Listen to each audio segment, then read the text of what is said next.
The greatest thing about working on a Spider-Man game is that you're working on a Spider-Man game.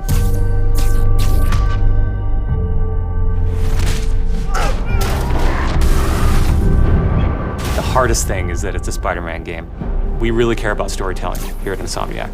And I think that's how we go into every day we come here. There's this push to really get it right. One of the most compelling things about Spider-Man is just when Peter Parker and Spider-Man's worlds collide. And we've tried really hard to weave the two stories together to create a story that is not necessarily just a superhero story, but a human story as well.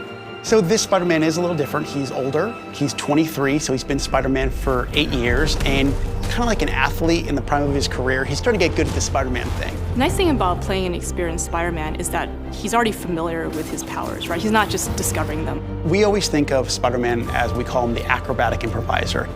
He's looking for not only how he can take advantage of the way the enemies are positioned, but what around him. Could he use this object to grab with his webs and throw at an enemy? We want people to not only see the enemies in front of them, but the environment around to take advantage of both of them.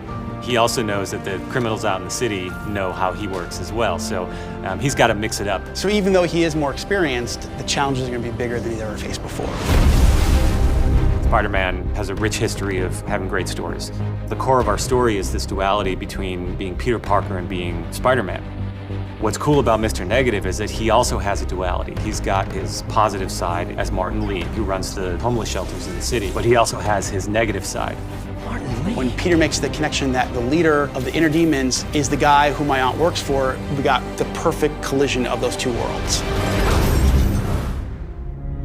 So many people have their own vision of what Spider-Man should look like, what he should sound like, and in the end, we just have to put a new and fresh twist on who he is. And for us, it's really, really important to deliver those big spectacle moments, those near impossible scenarios that only someone like Spider-Man can survive, and put you in that action. You got this, you got this, you got this!